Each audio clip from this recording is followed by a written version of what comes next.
Chapter 2. Mother's Memory and the Desire for Adventure. That night, the wind blew gently through the large leaves of the bushes in the Nail forest. Lizi, hidden in a hollow of a willow, could not sleep. The full moon illuminated the sky with a silvery glow, and the waves of the Aled River seemed covered with stardust. But the peace of the evening was not felt in the soul of the little lizard. She was troubled. Old memories, long buried, rose in her mind, like dry leaves hidden underground. She closed her eyes and, without wanting to, she thought back to her childhood, to the first moments of her life, when the world was a warm and safe place, and next to her were two dear beings, her mother and her sister Luma. Her mother was a wise and gentle lizard, with pearly scales and a calm voice that could calm any fear.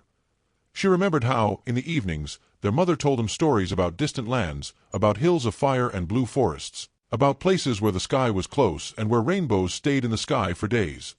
Stories that, at the time, seemed like just dreams. Luma, her older sister by a season, always listened to them with wide eyes, full of admiration and courage. But one day, Luma disappeared. It was a morning with heavy dew. Their mother had left for food, and Luma, curious and impatient, had told Lizi that she wanted to explore beyond the fern glade, a place they had been told was dangerous, close to the border between nature and the world of people. Lizi, smaller and more fearful, had remained in the hollow, watching Luma leave with determined steps without looking back, and she never came back.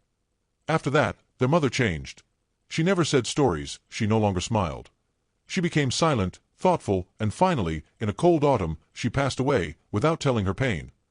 Lizi was left alone, with her memories, with her questions, and with a smoldering desire that grew in her with each season, to find out what happened to her sister. Now, looking at the stars from the hollow, Lizi felt that the moment had come. She felt she couldn't put it off any longer. A mixture of longing, anxiety, and determination bubbled inside her. It wasn't just curiosity. It was a calling, one that told her that, somewhere, in that mysterious world of people, the answers were waiting for her. She slowly got up and gathered her few things: Tano's bag, in which they were, a flat pebble that Luma had given her a long time ago, for luck, a piece of moss that holds moisture, a raspberry seed, and a sprig of lavender, so you wouldn't forget the smell of home. The next day, she went to Tano, who was sleeping under a warm root. She woke him up gently, and when he opened his eyes, Lizi said to him in a low voice, "Tano, I'm leaving. Not just to see the world of people, I want to look for Luma." Tano's eyes widened. Luma? But no one has heard from her in so long. You think she's still there? I don't know. Maybe she is. Maybe not. But I have to find out. I've lived with this question in my heart for too long. Tano sighed deeply. He looked at her and saw not just a young lizard, but a being who had found her purpose, an adventurer. "Then go, Lizi, and take care of yourself. I will watch over the riverbank while you are gone." They hugged tightly, and Lizi set off, this time with a deeper motivation than mere curiosity, love for her sister and the desire to understand her past. The journey was not easy. Nature changed its face as she approached the world of people. The leaves were sparser, the air drier, and the sounds were different. It was no longer just the chirping of birds or the rustling of the wind, but unfamiliar mechanical noises, rustling, high voices, heavy footsteps, slamming doors. After a whole day of walking, she reached the edge of a garden. She hid between two stones and looked around. It was an orderly place, with flowers in straight rows, trimmed bushes, and a smooth flagstone path. From a nearby house she could hear a child's laughter. That little girl who had spotted her before was playing in the sand again.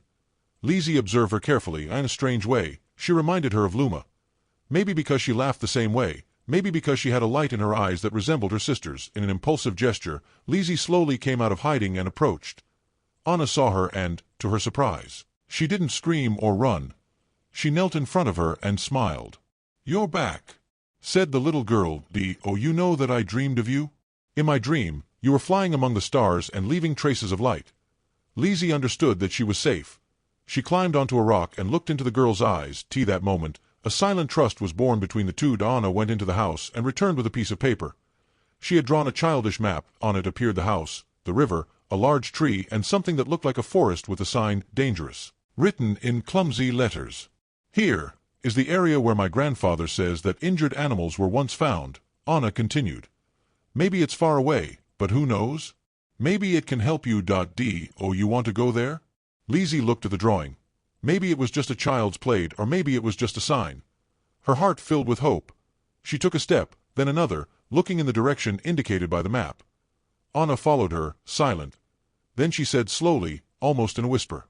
"Go back, okay?" Lizi paused for a moment, turning to the little girl. She bowed her head in a gesture that resembled a smile. Then she set off. Under the gentle rays of the sunset, the lizard set off on a new stage of her journey. With the image of her mother in her heart, with the longing for her sister as a guiding flame, and with the unexpected help of a human being, Lizi felt that she was no longer just a little lizard in the forest. She was a seeker of truth, a messenger of the connection between worlds. Each step took her closer to the answers, but also to her transformation. The adventure had just begun, and Lizi's heart was ready.